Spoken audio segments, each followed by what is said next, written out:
Os deputados estaduais do Ceará aprovaram hoje o projeto que permite a pulverização de agrotóxicos por drones em todo o território do estado.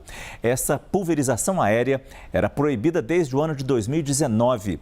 A Fundação Oswaldo Cruz e a Associação Brasileira de Saúde Coletiva já se posicionaram contra a pulverização dos produtos químicos por drones, afirmando que estudos científicos comprovam que há impacto nocivo dessa exposição para as pessoas, para a biodiversidade, por causa dessa pulverização aérea dos agrotóxicos.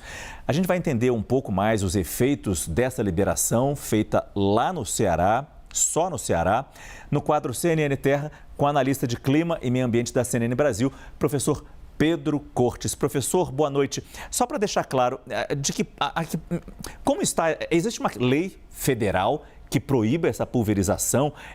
Como funciona isso? Não, boa noite, Márcio. Não há uma lei federal que proíba esse tipo de ação, tanto é que isso foi regulado hoje pela Assembleia Legislativa, né, do Estado.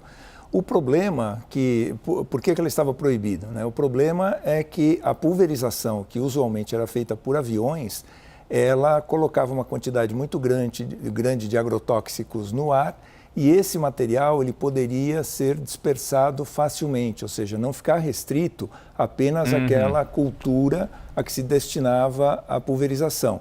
Isso, pelos ventos, poderia ser levado para outras áreas, seja de mata nativa ou áreas habitadas, né, contaminando pessoas ou mesmo outras lavouras. Eu lembro muito bem quando antigamente se fazia essa pulverização, era o sujeito com uma mochilinha nas costas, aquele tanque com veneno, porque é veneno, e fazendo com uma bombinha assim, com a outra mão um aspersor, né? Acho que esse é o nome, e jogando na plantação. É claro que o risco era enorme para essa pessoa. A gente sempre imagina que com a tecnologia esse risco vai diminuir. Nem sempre.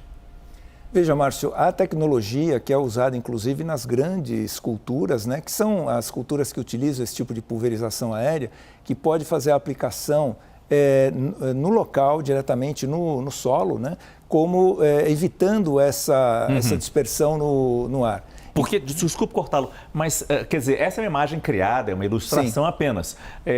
Mas, pelo que o senhor fala, essa dispersão é feita numa altitude mais elevada que o vento pode levar. Mesmo se for rasteira, bem próximo à plantação, também existe esse risco? Existe, Márcio, porque, veja, o drone ele nunca vai ficar tão baixo a ponto que ele corre o risco de bater, né? Então, ele tem que ter uma certa altura. O problema do drone é que a gente não consegue ter identificação dele, é diferente de uma aeronave, onde você tem acesso à matrícula da aeronave na fuselagem. Sim. Então, em caso de irregularidade, dá para saber quem estava operando o equipamento. O drone pode ser basicamente operado por qualquer pessoa, mesmo que ela não tenha a habilitação necessária, porque a fiscalização é difícil. E com isso, a chance disso se dispersar no meio ambiente, sem controle, acaba sendo muito maior. E falando de tecnologia, eu estava explicando que hoje, nas grandes plantações, pelo menos, existe a possibilidade de fazer essa dispersão desse agrotóxico, desse remédio, através no solo mesmo.